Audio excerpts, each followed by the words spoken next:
आज हम जावास्क्रिप्ट का एक बहुत इंपॉर्टेंट और थोड़ा कंफ्यूजिंग कॉन्सेप्ट समझाने वाले हैं, इवेंट लूप। सिंपल वर्ड्स में समझो, जावास्क्रिप्ट एक सिंगल थ्रेडेड लैंग्वेज है, मतलब एक टाइम पे सिर्फ एक ही काम करता है। सिंगल थ्रेडेड होने का मतलब है कि जावास्क्रिप्ट के पास एक ही कॉल स्टैक होता है जहां कोड सीक्वेंशियली एग्जीक्यूट होता है। एक काम कंप्लीट होने के बाद नेक्स्ट काम स्टार्ट होता है। लेकिन फिर भी जावास्क्रिप्ट एसिंक टैग्स जैसे set time out, promise, API call कैसे हैंडल करता है, यही काम इवेंट लूप करता है। इवेंट लूप एक मैकेनिज्म है जो कंटिन्यूअसली चेक करता है कि कॉल स्टैक एम्प्टी है या नहीं, और अगर एम्प्टी है तो वो कॉलबैक क्यू या माइक्रोटैक्स क्यू से टास्क को उठाकर कॉल स्टैक में पुश करता है ताकि वो एग्जीक्यूट हो सके। इसको आप जावास्क्रिप्ट का ट्रैफिक कंट्रोलर भी समझ सकते हो, जो डिसाइड करता है कौन सा टास्क कब एग्जीक्यूट होगा। सबसे पहले समझते हैं कॉल स्टैक। कॉल स्टैक एक एजुकेशन कॉन्टेक्स्ट स्टैक होता है जहां जावास्क्रिप्ट इंजन फंक्शन और ऑपरेशन को ट्रैक करता है। जब भी कोई फंक्शन कॉल होता है वो स्टैक में पुश होता है, और जब भी एग्जीक्यूशन कंप्लीट हो जाता है तो वो टास्क से पॉप हो जाता है। इसलिए इसे लिफो स्ट्रक्चर भी कहते हैं, लास्ट इन फर्स्ट आउट। इसलिए अगर कोई हेवी सिंक्रोनस टास्क आ जाए तो पूरा कोड ब्लॉक हो सकता है, क्योंकि जावास्क्रिप्ट एक ही थ्रेड पे काम करता है। अब एक सिंपल एग्जांपल देखते हैं।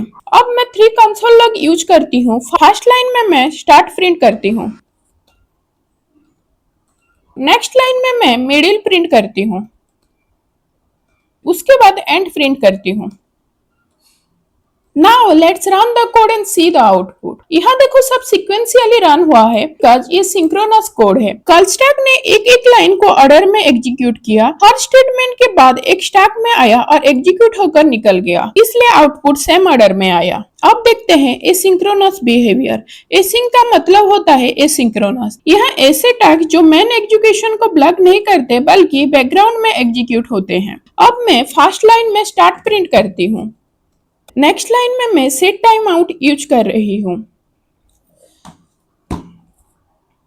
सेट टाइम आउट एक वेब एपीआई है जो ब्राउजर के एनवायरनमेंट का पार्ट होता है, जावास्क्रिप्ट इंजन का डायरेक्ट पार्ट नहीं होता। यहाँ एक कॉल स्टैक फंक्शन दिया गया है जो डिले के बाद एग्जीक्यूट होगा। जावास्क्रिप्ट फंक्शन को तुरंत एग्जीक्यूट नहीं करेगा बल्कि वेब एपीआई को हैंडओवर कर देगा। उसके बाद नेक्स्ट लाइन में मैं एंड प्रिंट करती हूँ।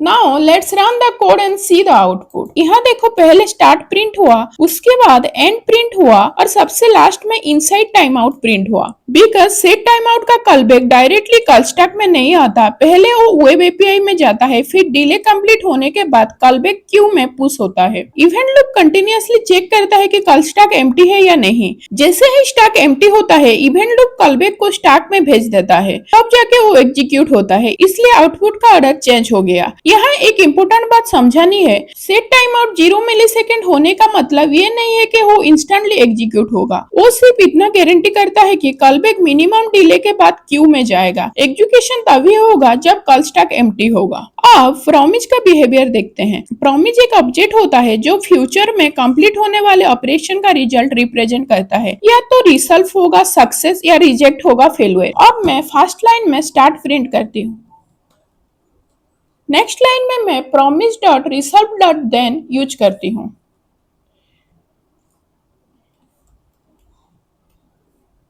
यहाँ जो कॉलबैक दिया गया है वो माइक्रोटैक्स क्यू में जाता है। उसके बाद मैं नेक्स्ट लाइन में एंड प्रिंट करती हूँ। Now let's run the code and see the output. यहाँ पहले स्टार्ट प्रिंट हुआ, उसके बाद एंड प्रिंट हुआ और लास्ट में प्रॉमिस प्रिंट हुआ। बिकॉज प्रॉमिस कॉलबैक्स माइक्रोटैक्स क्यू में जाते हैं। इवेंट लूप का रूल होता है कि वो पहले माइक्रोटैक्स क्यू को कंप्लीटली एम्प्टी करेगा, उसके बाद ही माइक्रोटैक्स क्यू को प्रोसेस करेगा। इसलिए प्रॉमिस सेट टाइम आउट से पहले एग्जीक्यूट होता है, इसलिए प्रॉमिस को हाई प्रायोरिटी दी जाती है, और इस वजह से मॉडर्न जावास्क्रिप्ट में प्रॉमिस का यूज ज्यादा होता है। अब सबको कंबाइन करके देखते हैं। सबसे पहले मैं स्टार्ट प्रिंट करती हूँ, लाइन में मैं सेट टाइम आउट यूज करती हूँ,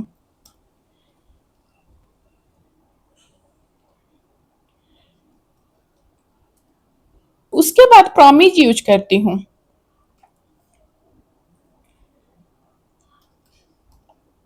और लास्ट में एंड प्रिंट करती हूँ। Now let's run the code and see the output. सबसे पहले सिंक्रोनस कोड रन हुआ स्टार्ट और एंड, और उसके बाद इवेंट लूप ने माइक्रोटैक्स क्यू चेक की। प्रॉमिस कॉलबैक पहले एग्जीक्यूट हुआ क्योंकि वो माइक्रोटैक्स क्यू में था। उसके बाद माइक्रोटैक्स क्यू से सेट टाइम आउट एग्जीक्यूट हुआ, इसलिए प्रॉमिस पहले आया और टाइम आउट बाद में आया। ये एग्जैक्ट बिहेवियर इंटरव्यू में बहुत पूछा जाता है और यही जगह में मैक्सिमम लोग कंफ्यूज होते हैं। अब चलो जल्दी से एक क्विक रिकैप करते हैं। जावास्क्रिप्ट सिंगल थ्रेडेड होता है। Call stack synchronous code handle करता है। एसिंक टास्क वेब एपीआई में जाते हैं। कॉलबैक क्यू और माइक्रोटैक्स क्यू टास्क को होल्ड करते हैं। इवेंट लूप डिसाइड करता है कौन सा टास्क कब एग्जीक्यूट होगा। माइक्रोटैक्स प्रॉमिस पहले एग्जीक्यूट होते हैं और माइक्रोटैक्स सेट टाइम आउट बाद में। That's it for this video. अब आपको इवेंट लूप का कॉन्सेप्ट क्लियरली समझ आ गया होगा। If you found this video helpful, don't forget to like, comment, share and subscribe. I will see you in the next video.